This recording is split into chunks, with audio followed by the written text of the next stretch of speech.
Jai Gurudev student, class 8th. Today's our chapter is lesson 3rd, civics. Chapter name is the Union Legislature, यानी केंद्रीय विधानसभा, और इसमें हम पढ़ेंगे द पार्लियामेंट यानी संसद. So student, in India the powers are divided. In India, the powers are divided between the union government and the state government due to its federal structure. The union legislature, और जैसे कि भारत में जो शक्तियों का विभाजन हुआ है वो सेंट्रल गवर्नमेंट यानी केंद्र सरकार, union government and the state government और राज्य सरकार के बीच हुआ है. किसके कारण? फेडरल स्ट्रक्चर के कारण. क्योंकि जैसा हमारा संविधान है, हमारा संविधान में जो कहा गया है, हमारा जो संविधान है वो फेडरल स्ट्रक्चर भी इसमें आता है, जिसमें कई लेवल पे गवर्नमेंट होती हैं, central level, state level, local level. ठीक, तो इसलिए हमारा स्ट्रक्चर जो है वो फेडरल है. So the union legislature is also known as the parliament. और हमारे यूनियन लेजिस्लेचर को हम पार्लियामेंट भी यानी संसद भी कहते हैं. It is the highest law making body of the country. ये सबसे उच्च सदन है देश का. So with a bicameral legislature. Bicameral यानी दो सदन, लोकसभा और Rajya Sabha. So the two houses are Rajya Sabha and Lok Sabha. The members of the Rajya Sabha and the Lok Sabha are known as member of parliament और एमपीज. और जो लोकसभा और राज्यसभा के मेंबर हैं उन्हें हम बोलते हैं मेंबर ऑफ पार्लियामेंट, यानी इसे शॉर्ट फॉर्म में क्या बोला जाता है? एमपी. हाँ, कहीं पे भी एमपी वर्ड अगर आता है एमपीज तो ये होता है मेंबर ऑफ पार्लियामेंट. तो there is a parliament house और संसद भवन सिचुएटेड इन न्यू दिल्ली. और हमारा जो संसद भवन है पार्लियामेंट वो दिल्ली में सिचुएटेड है. Where session of the parliament are held, जहाँ पे पार्लियामेंट का संसद का सत्र चलता है. सो एज मैंशन बिफोर, जैसा कि पहले ही बताया जा चुका है, we have a parliamentary form of government. हमारे यहाँ पार्लियामेंट्री संसदीय प्रकार की सरकार होती है. सो सिंस जब से India has a long history of British, क्योंकि भारत ब्रिटिश शासन का काफ़ी लंबे समय से, ब्रिटिश के अंडर में काफ़ी लंबे समय से रहा है.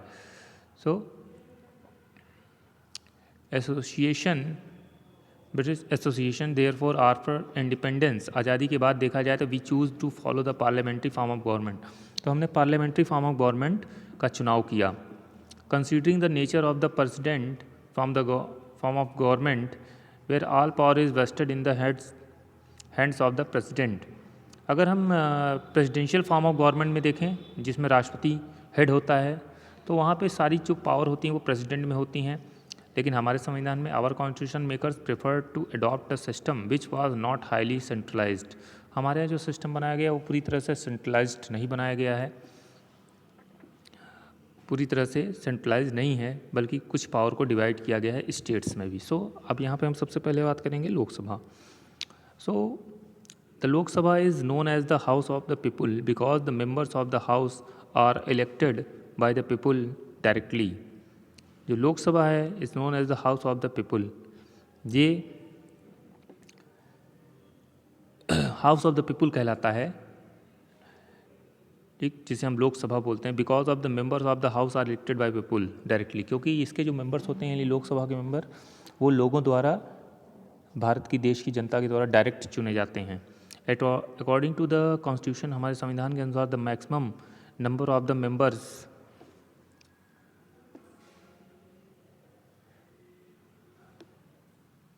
Maximum members of the Lok Sabha should not be more than 552.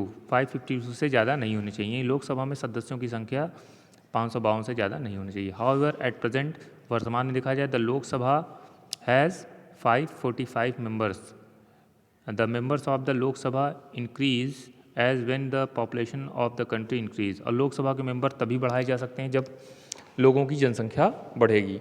Election of the Lok Sabha, Lok Sabha का चुनाव कैसे होता है? The Lok Sabha is usually elected after every 5 years. Lok Sabha का चुनाव हर 5 वर्ष पे होता है. For the purpose of the election के उद्देश्य से the entire country is divided into a number of constituencies. हमारे पूरा जो देश है वो कॉन्स्टिट्यूएंसीज यानी संसदीय क्षेत्र में बटा हुआ होता है. Each constituency elects 1 person to the parliament. हर कॉन्स्टिट्यूंसी में एक व्यक्ति को चुना जाता है पार्लियामेंट के लिए, यानी मेंबर ऑफ पार्लियामेंट चुना जाता है। The constituencies are formed on the basis of the population of the country. और कॉन्स्टिट्यूंसी कैसी बनाई जाती है, ये लोगों की जनसंख्या के आधार पर कॉन्स्टिट्यूंसी बनाई जाती है। जैसे हमारे इलाहाबाद में देखा जाए 2 कॉन्स्टिट्यूंसी है, एक फूलपुर एक इलाहाबाद, तो यानी हमारे इलाहाबाद से कितने सांसद जाते हैं, 2 सांसद चुने जाते हैं। Out of the total number of 545 members, और टोटल 545 मेंबर्स में 543 मेंबर्स जो होते हैं वो इलेक्ट होते हैं, और जो 2 बचते हैं वो नॉमिनेटेड होते हैं Anglo Indian community bye the president, president के द्वारा नॉमिनेटेड होते हैं। एंग्लो इंडियन कुछ NRI होते हैं, उनको चुना जाता है। Most of the candidates who contest election usually belong to a political party. और बहुत से ज़्यादा जो कैंडिडेट्स होते हैं हु कंटेस्ट इलेक्शन, जो चुनाव लड़ते हैं, usually belong the political party, वो ज़्यादातर किसी पॉलिटिकल पार्टी से संबंधित होते हैं। All citizens of 18 years of age of the right to elect their representative to the parliament. और जितने भी व्यक्ति भारत में, सभी नागरिक जो 18 साल से ऊपर हैं, वो इस चुनाव में भाग लेते हैं, वोट कर सकते हैं। वहाँ सिलेक्टेड, जब एक बार चुन लेने के बाद candidates become members of the parliament, candidate जो है मेंबर ऑफ पार्लियामेंट बन जाता है। The party which gets the highest majority in the Lok Sabha is invited by the president to form the government consisting of the prime minister and his council of minister. और एक बार जो सबसे ज़्यादा जिसको vote मिलता है जिस पार्टी को, वही लोकसभा में राष्ट्रपति उसे आमंत्रित करता है सरकार बनाने के लिए, और प्राइम मिनिस्टर और उसी के द्वारा प्राइम मिनिस्टर और काउंसिल ऑफ मिनिस्टर चुनी जाती है।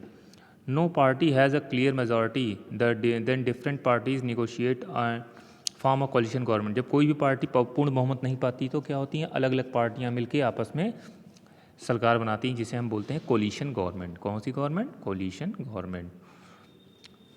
एट प्रेजेंट, वर्तमान में देखा जाए, India is ruled by the coalition government known as the UPA। हालांकि ये पुराना दिया गया है, इसमें NDA सरकार है, यानी नेशनल डेमोक्रेटिक अलायंस, जिसे हम भाजपा की सरकार बोलते हैं, तो इसमें वो चल रही है।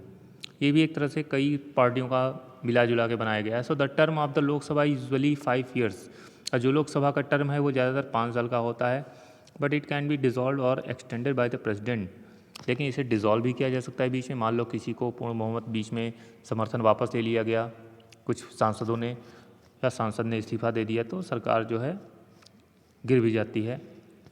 सो president on the advice of the prime minister and council of minister, और प्रेसिडेंट के द्वारा लोकसभा को भंग भी किया जा सकता है, और प्राइम मिनिस्टर और काउंसिल ऑफ मिनिस्टर के द्वारा भी। क्वालिफिकेशन ऑफ लोकसभा की बात करें, लोकसभा का अगर हमें मेंबर बनना है तो उसके लिए क्या क्वालिफिकेशन होनी चाहिए, तो she should be an Indian citizen of 25 years of age, अब 25 साल से ऊपर होना चाहिए भारत के नागरिक को। He should be a mentally sound, दिमागी रूप से स्वस्थ होना चाहिए। तो should not be hold an office of profit under the state और सेंट्रल गवर्नमेंट, किसी भी सरकारी लाभ के पद पर न हो। So he should not be convicted of any offence and sentence to the 2 or more years imprisonment, उसे 2 या 2 से अधिक साल या किसी भी अपराध में सजा न सुनाई गई हो। तो इस तरह करके ये जो होता है, ठीक है। अब यहाँ पे स्पीकर की बात करें तो द प्रेजेंटिंग, अब the presiding officer of the Lok Sabha is the speaker, और जो लोकसभा का प्रेसिडिंग ऑफिसर होता है लोकसभा में जो अध्यक्षता करता है वो होता है speaker. The speaker is elected mostly from the ruling party, elected speaker को रूलिंग पार्टी के ही लोग ज़्यादातर चुनते हैं। However once elected he must be an impartiality, जब एक बार वो चुन लिया जाता है तो उसे निष्पक्ष रूप से काम करना चाहिए, बल्कि अपने पार्टी के ही विशेष लोगों को नहीं देखा जाना चाहिए। तो बच्चों आज के लिए इतना ही, बाकी की क्लास नेक्स्ट टर्न पे। जय गुरुदेव।